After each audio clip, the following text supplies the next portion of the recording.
Bullet. घर के बाहर फट फट फट की जोर से आवाज हुई। सीमा को लगा कि पटाखे फूट रहे हैं।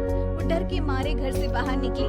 देखा तो सामने योगेश यानी कि पतिदेव एक बुलेट बाइक पर बैठे हैं। अरे डर गई क्या? बाइक लेकर आया हूँ तुम्हें घुमाने के लिए। सच में? मुझे लगा पटाखे फूट रहे हैं। अरे पटाखे भी फूटेंगे और मिठाई भी बटेगी। माँ को तो बुलाओ। माँ भी बाहर आ जाती है। अरे योगेश बेटा, इतनी जल्दी आ गया? और ये गाड़ी किसकी है? साहब की है? हाँ माँ, तुम्हारा बेटा साहब से कम है क्या? मेरी है। अरे बेटा, इतनी बड़ी गाड़ी ले ली, इससे तो तू घोड़ा ही ले लेता। महंगी पड़ी होगी ना? माँ महंगी सस्ती छोड़ो और मिठाई लाया हूँ, गाँव में बंटवा दो। अरे बंटवा क्यों दो? पीछे बैठो, गाँव में बांट कर आते हैं। सब खुश थे। योगेश गांव के बाहर एक कोयले की खदान में मजदूरी करता था। मेहनत और अकल से उसने वहां ठेकेदारी का काम सीख लिया और सूझबूझ से ठीक ठाक पैसा बनाने लगा।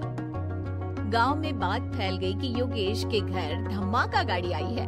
ऐसी गाड़ी पहले कभी किसी ने गांव में तो देखी नहीं थी। योगेश और माँ गाड़ी से वापस घर आ जाते हैं।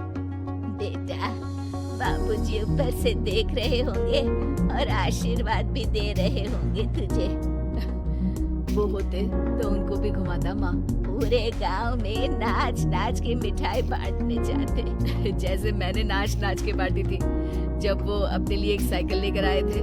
बस बस, बाबूजी दो बात भी सुनाते कि फटफट वाली फटफटी ले आया।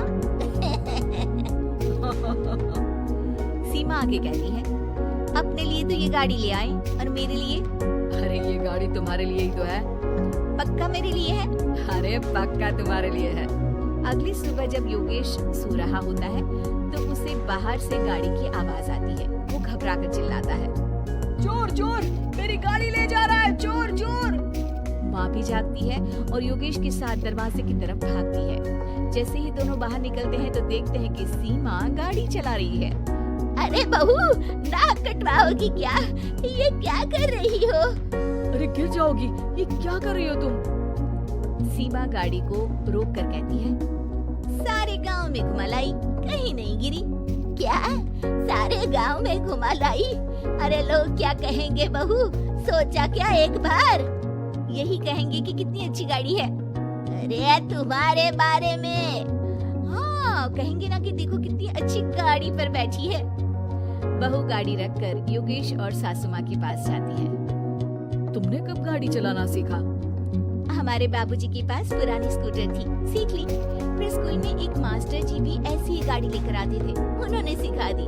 हाँ, स्कूल के मास्टर आजकल यही सब तो सिखा रहे हैं। पढ़ाई का कुछ सिखाते तो कुछ भला होता। अरे बहू, अब गाड़ी मत चलाना। हमारे परिवार में कभी किसी औरत ने पीछे से आगे की सीट पे आने की हिम्मत नहीं की है। तुम भी मत करना, समझी? जी, समझ गई माँ जी। सीमा सास की बात सुनकर चुपचाप रसोई में जाकर उदास होकर खाना पकाने लगी है। सास सुबह सुबह मंदिर से पूजा करके लौट रही होती है। तभी उसे दो औरतें रोक लेती हैं और कहती हैं, अरे बहू को थोड़े अच्छे लक्षण भी सिखा दो। गाड़ी चलाने निकली थी, गांव की मर्यादा का कोई ख्याल नहीं है। वही तो, अरे पैसे आने लगे हैं तो क्या मतलब कि किसी रीति रिवाज को नहीं मानोगे? अरे समाज में रहना है तो समाज के ढंग से ही रहना पड़ता है। अरे लाज भी नहीं आई बहू को? चूल्हे चौके से निकलकर सीधे गाड़ी लेकर चौराहे चबूतरे नाप लिए, फाट फाट फाट करते हुए। अरे कुछ कह देना उसे। अरे ये क्या कहेगी? बूढ़ी सास है, इनकी थोड़ी ना चलती होगी घर में। हाँ, बहू की ही चलती होगी, मर्जी भी और गाड़ी भी। सास सब सुनकर डर आती है और बहू को चिल्ला के बुलाती है, अरे नाक कटवा दी सबके सामने गाड़ी चलाकर। औरत जात गाड़ी नहीं चलाती। शहरों में तो 4 पहियों वाली गाड़ी भी चलाती है और हेलीकॉप्टर, हवाई जहाज भी। शहर में थोड़ी ना रहती हो मैडम साहिबा। आज के बाद गाड़ी से ही नहीं, यूं भी निकलना बंद तुम्हारा घर से। माँ सही कह रही है, कहीं भी जाना हो तो मुझे बता देना, मैं लेकर चलूंगा। आज माँ को तुम्हारे कारण कितनी बातें सुननी पड़ी। इतना कहते हुए योगेश वहाँ से चला जाता है।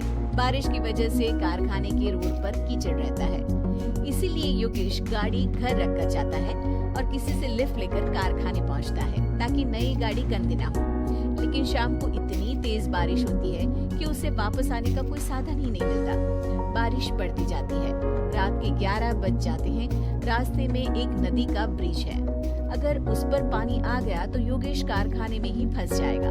पूरी रात भूखे प्यासे बितानी पड़ेगी। घना अंधेरा, बिजली की कड़कड़ाहट और तेज बारिश। राजेश डर भी रहा था, ठंड से कांप भी रहा था। तभी उसे रोड से आती हुई एक रोशनी दिखती है। वो देखता है कि उसके सामने एक बाइक आकर खड़ी हुई है।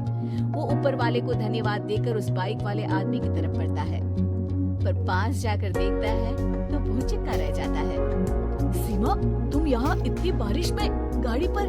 पहले बैठो तो, नदी ब्रिज पे आ जाएगी तो जाना मुश्किल हो जाएगा। योगेश गाड़ी के पीछे बैठता है। सीमा गाड़ी चला रही है। मैंने तो तुमको पहचाना ही नहीं। गाड़ी की आवाज तो पहचानी होगी ना। अरे पर मुझे नहीं पता था कि तुम आओगी। अच्छा किया कि तुम आ गई। माँ नहीं आने दे रही थी, पर हमेशा पति पत्नी की रक्षा थोड़ी ना करेगा, पत्नी को भी तो करनी चाहिए। योगेश को सुबह अपने किए पर पछतावा होता है। उसकी आंख में आंसू आ गए जो बारिश की बूंदों में बह गए थे। उसके बाद सीमा को सास ने और योगेश ने खुशी खुशी समाज की सीमा लांघने की मंजूरी दे दी। अब वो जहाँ भी जाती फट फट फट गाड़ी पे ही जाती।